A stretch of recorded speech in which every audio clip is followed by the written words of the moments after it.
received a lot of messages about this motion that's happening today, and I want to be clear about what it is not. It is not a motion for a ceasefire and a release of hostages. If it was, that would be easy, and it would pass in this House. If the NDP had wanted a motion on a ceasefire, they could have done so, and such a motion would have been able to bring people together. What we have at this moment is not that, and I'm disappointed that they did not rise to that moment.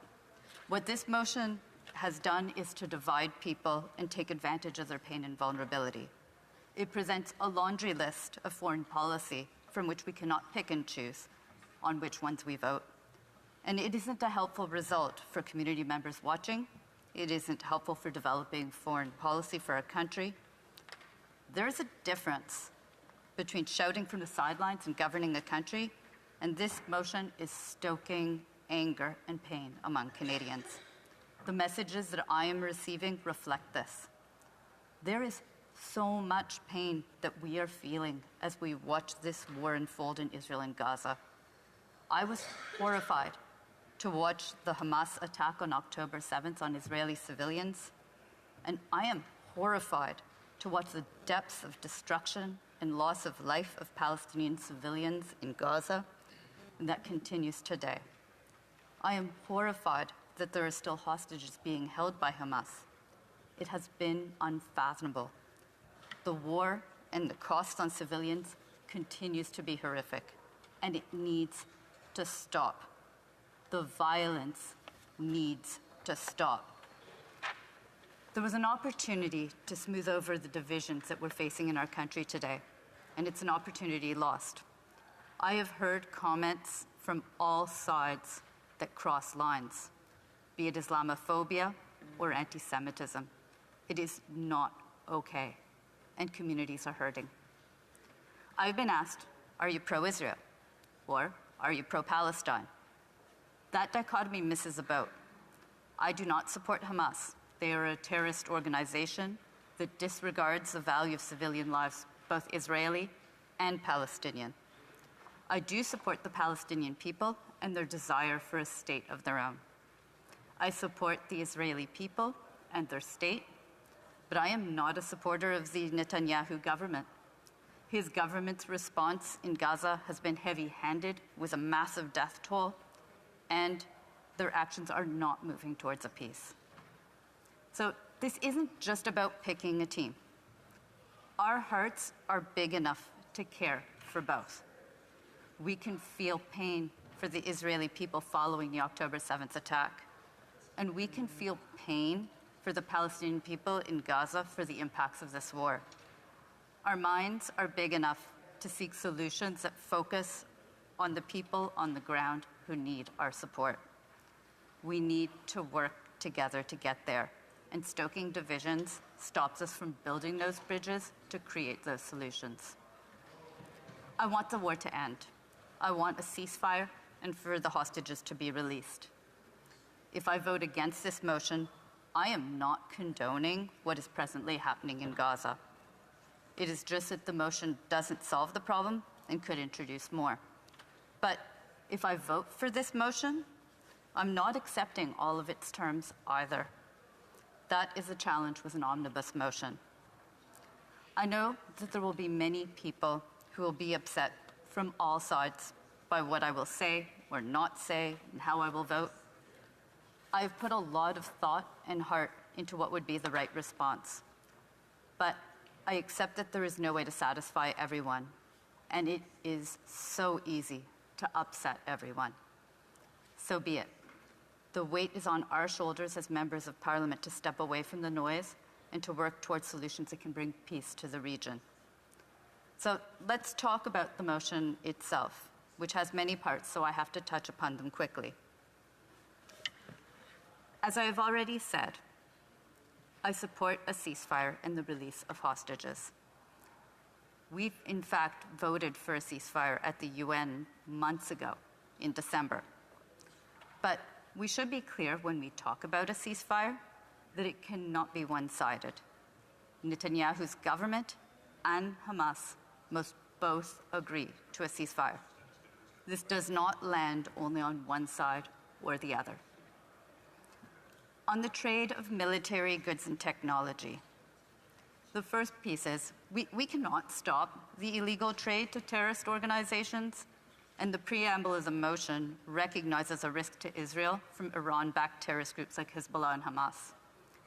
But as far as permits to export non-lethal military equipment to Israel, they should be reviewed independently.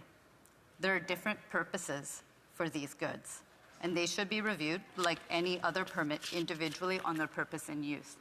And I am talking, because we need to be clear, that we've been talking about non-lethal military goods and technology. On UNRWA funding is in place, and despite the temporary pause, no payments have been missed. The next payment was always due in April and will be paid in April. Back in 2016, I supported the reinstatement of funding for UNRWA that had been canceled under the previous Conservative government. I did this because Palestinian people needed supports that the agency was best placed to deliver. But I was deeply shaken by allegations of the participation of members of UNRWA in the October 7th attack against Israel. If true, it is simply inexcusable. At the moment, there is an emergency situation facing the people in Gaza. They need aid now. So I support a temporary return of funding to UNRWA. Right now, the most important thing is to get aid to people in need. And on that front, Canada has stepped up with significant funding. We can have a larger conversation about UNRWA when this emergency is over, when investigations are complete. But now, providing aid has to be our priority. And I support immediate, unimpeded humanitarian access to Gaza. On international courts. As a lawyer, I support independent court systems and seeing them do their work. I will not presuppose the outcome of their work, and as a country, we do not have to support any applicant, respondent, or intervener. We can respect the courts and their work. I do. There are Canadians who want to leave Gaza. We need to get them out. I've been working with local community members to try to get their loved ones to safety. To do it, we need the agreement of neighboring countries to allow people through their borders. We will continue to press for it. Once we are able to coordinate with neighboring countries for people to leave Gaza, our Minister of Immigration has already stated that the number of visas could be increased, and I support this position. Next, the motion speaks about extremist settlers and inciting genocide and sanctions on Hamas leaders. I'm troubled by the wording of this part. I do not like it, I have to say, but I cannot touch on each piece in too much detail. But let me say, in my view, any person, regardless of their country of origin, who incites genocide against any identifiable group should not be given entry to our country and should face penalties. Our government has already committed to taking action in respect of extremist settlers in the West Bank. And on terrorists, I think it should go without saying that I agree that we should not let terrorists into our country and should maintain sanctions against them. The next parts of the motion are connected, and they're about going to a two-state solution and to unilaterally recognize the state of Palestine. I support a two-state solution. Palestinians and Israeli people will need to lead that effort with global support. It's premature for Canada to recognize a state before this negotiation. I want to see two states, Israel and Palestine. Let's work towards that goal, but let's not impose it from this side of this ocean. So there are parts of the motion that I support, others that I do not. On many, the government has already taken action or has made public calls for action. Unfortunately, I can't break the components of this motion apart. I cannot change the wording.